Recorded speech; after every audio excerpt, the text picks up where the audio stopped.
On YouTube, just quickly, I'm not sure what to make of this really, because what I've said about Haarp. So the 26th of February, 27th, 28th, the sun's quite active right now, there's quite a lot kicking in.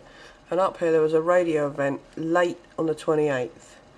Now, obviously, I don't know how quickly this started. I think this is from ACE, which is the satellite that's outside. So in effect, you'd have thought Haarp would show up around the 28th. But there's no X-ray here. Okay, so it might be an alignment as well, because around these dates there's supposed to be things that are a little bit lined up, aren't there? But yeah, you can see there's a load of crap going on. But yeah, if I go to the induction meter, the 26th of February is when there's a little bit of interference down here, is when this starts to build up. So let's just really say the 27th, if it's going to build up at all.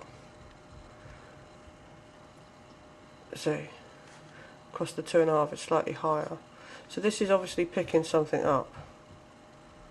There's nothing down here flare-wise, which on the 27th, 28th there isn't. And then this happens the 28th on the late. So let's go to the 28th. What time did we say that happened? Probably mid-morning or midnight. Yeah, you can see that that's obviously where it's come in here, because that's a lot brighter than the time before. Then it's laid off a bit here with a day and then a break. On to March the 1st, 28th, next day.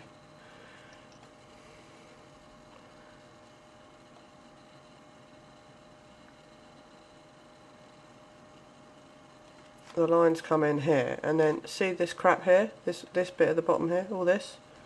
Yeah, because this is today's. Look. Yeah? That's clearly this here, without a shadow of a doubt, this bottom section here. This line across here seems to happen when there's a stress of some kind on, you know, this line has turned up when earthquakes have happened. Now it's either sun activity or whatever's affecting the sun to make the sun throw out a load of shit like it has must be affecting the planet as well. I would have thought logic's saying here. So let's go to what the sun's doing right now, and you can see that the sun's very active. We've got a storm in the geomagnetic field. The X-rays are active.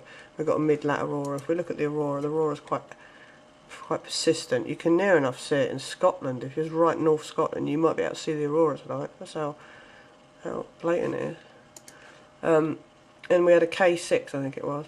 And you can see here the radio absorption. This area's got, these are the colour charts to radio blackout. So there's a bit of, so people in America and Africa and that might be experiencing a bit of mobile phone bullshit.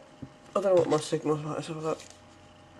That's high definition, but then I'm over here, so that might be why. But yeah, that's quite dark. So there's a few things kicking off here, but what's causing the sun to become a little bit more active is obviously being picked up by this as well, because it was this come on a day before to when the sun kicked off. When did the sun kick off? On the 28th, right? So that's the 28th. So we're going to say, you know, as you can see, it's getting more darker. It's not as dark on that page there. There it is starting off. So it's picked it up like 36 hours before.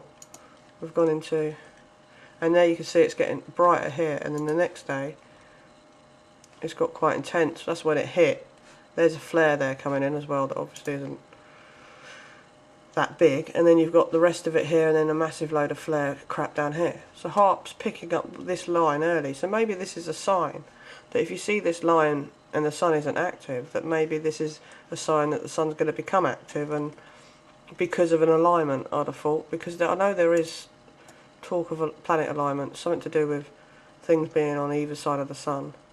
I don't know too much about it, but it's quite interesting. Yeah, the sun's pretty active right now.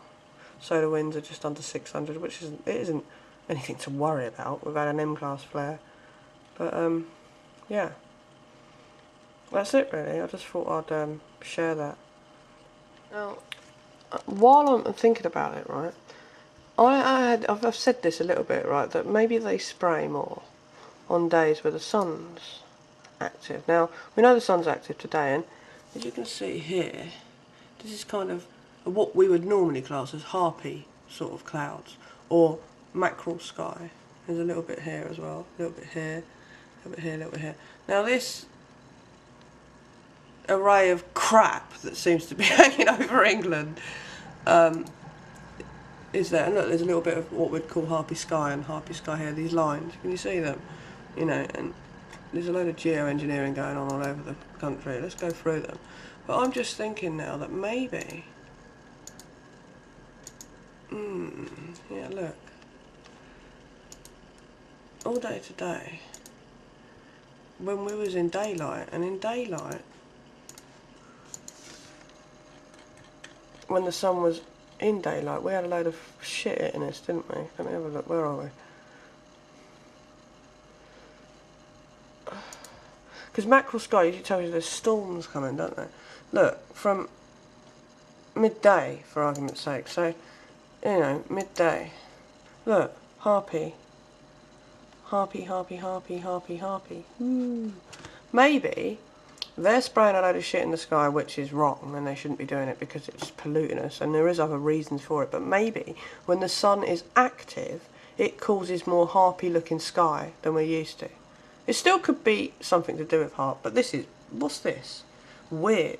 And we know that when the solar winds increase, like if we look at the sun, the solar winds were at 600, I showed you a minute ago. Now, when there's more solar winds, there's less clouds. When there's less solar winds, there's more cosmic rays, so there's more clouds. So maybe all this shit hitting us, and then hitting this artificial crap in the sky, causes it to look like this. So in a way, I don't know why they'd be doing it for any other reason than engineering the bloody weather, but maybe they're putting a protective layer up there as well and they think they're going to help us. You know, I'd rather the fucking stuff hit the surface, to be honest. But yeah, I'm just wondering if there's a connection between harpy-looking sky and the sun on active days and spray days. What are people's thoughts? Because I just thought I'd have a look today.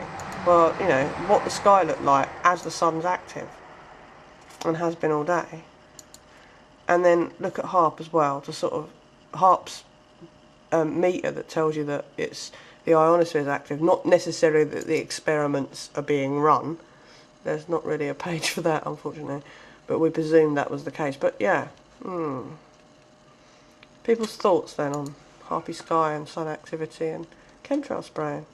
Not only purpose is to modify the weather, to maybe spray a protective bubble round us. That it's just, you just don't do it. Why? For God's sake, leave nature to nature. I think so, anyway. Anyway, yeah, thoughts, please, because I don't really know what to make of that. I just find that quite a coincidence, if you like. Yeah, peace, love and light. Bye.